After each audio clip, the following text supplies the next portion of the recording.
The Google Pixel 9 is a compact flagship phone that offers solid performance when it comes to the cameras, which are top-notch, entertaining AI features, and a long battery life. But the Tensor G4 chip is seriously holding the phone back from being a powerhouse.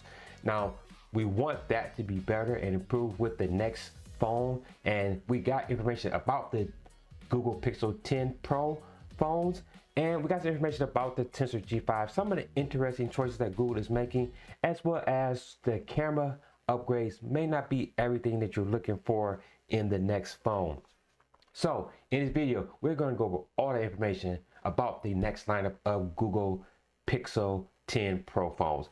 But before we dive deep into all the information, if you're new to this channel and enjoy staying up to date with the latest tech news, you've landed at the right place. Do me a huge favor, hit that subscribe button, hit that notification bell, and hit that like button if you enjoy this video. All right, let's dive into this. Google Pixel 10 Pro and Pixel 10 Pro XL specs have surfaced. Now, this is an article out of GS Marina. Now, I do have a few articles that I am going to go over as well, so let's dive into this.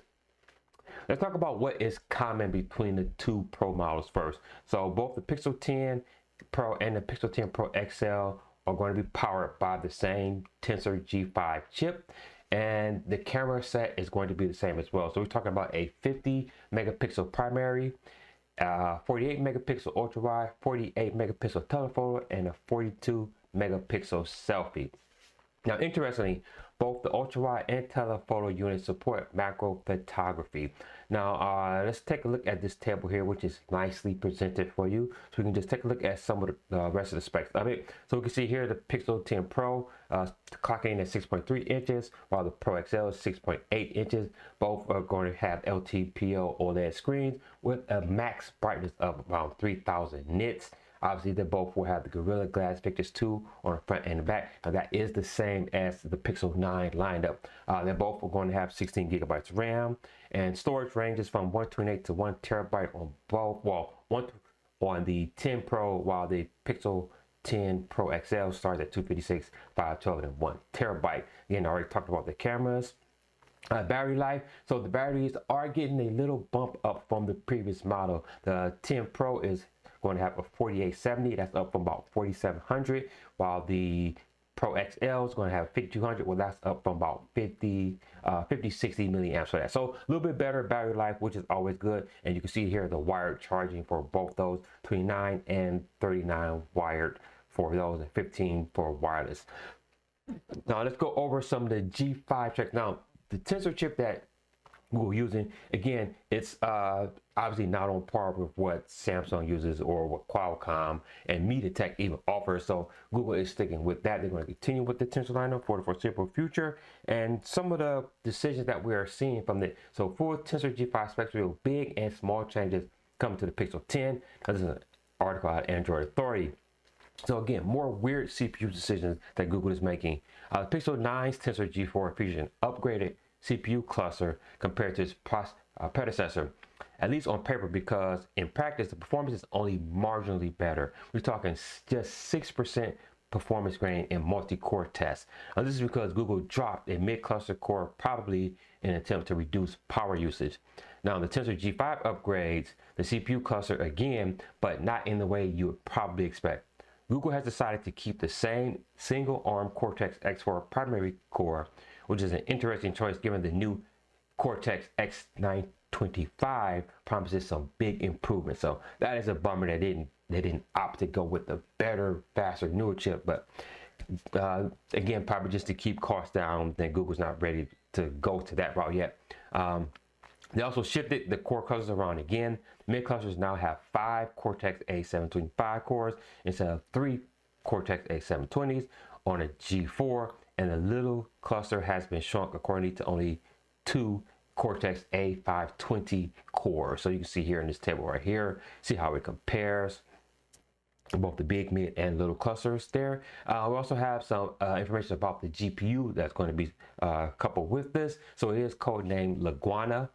That's the Tensor G5 name. So we'll have a figure 1100 megahertz for the frequency of the chip. They're also going to support ray tracing and GPU virtualization on this. So that is a nice little get for the Pixel 10 lineup compared to what we were getting with the Pixel 9. So your gaming and your GPU intensive applications and games are going to be better on the Pixel 10. So that is a plus.